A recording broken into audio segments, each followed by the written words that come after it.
केसेबाहाल degree college रे हर घर तिरंगा शोभा यात्रा कुचिंडा उपखंड रे थिबा वासुदेव गोदावरी डिग्री कॉलेज केसेबाहाल ठारे अध्यक्ष श्री दयासागर प्रधान को अध्यक्षता रे हर घर तिरंगा शोभा यात्रा अनुष्ठित हो जायछि।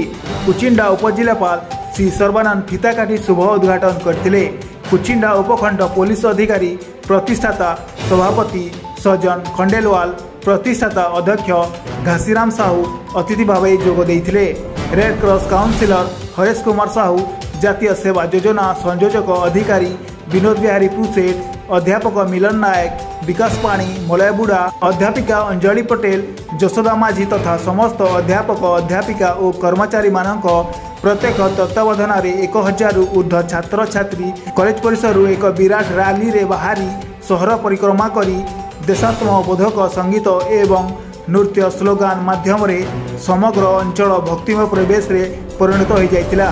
समस्त छात्र छात्री मानक हाथ में तिरंगा पताका शोभा पाउथवा बेले 150 फुट्र तिरंगा पताका समस्त को मंत्रमुग्ध करथिला।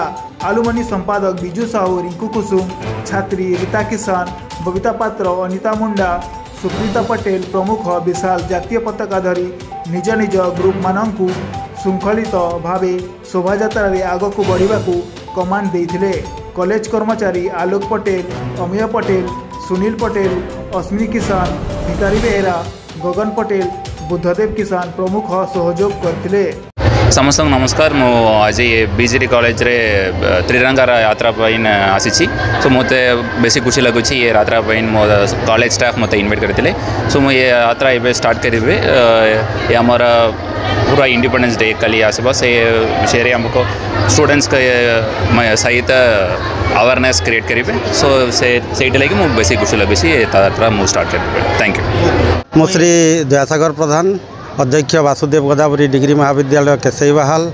आज आमर महाविद्यालय रे हर घर तिरंगा यात्रा आरंभ करा जहाँकि कॉलेज परिसर ठारू आरंभ करी संपूर्ण भाव में केसेबाहाल गाँव गलिकंदी बुली आमे माने यात्रा आरंभ करूँ।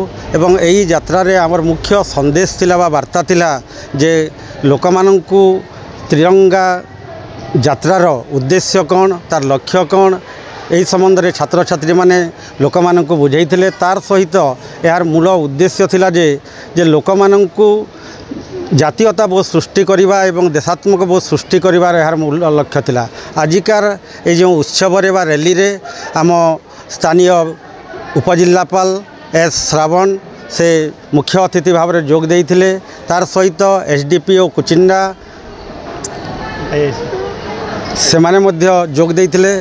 तार सहित महुलपल्ली थाना रो आईआईसी एवं कुचिंडा आईआईसी, बामरा आईआईसी एमाने समस्ते जोग दे आमर रैली को संपूर्ण भाव सफल करथिले। धन्यवाद। हाँ, मु Haresh Kumar Sahu, ORC counsellor, Vasudev Godavari degree college Kesebahal. आमे आज त्रिरंगा यात्रा आम कॉलेज तरफ करूँ।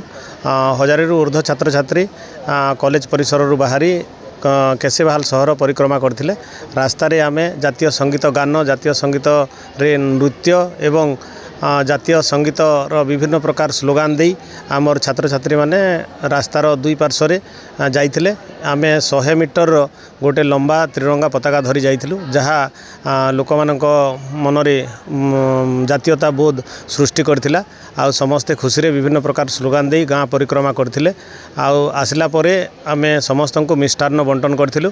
आजिर एई प्रोग्राम रे आमर कॉलेज रो प्रेसिडेंट तथा कुचिंडा सब कलेक्टर एस सर्बानंद जोगदे फिता काटी यही रैली को आरंभ करथिले।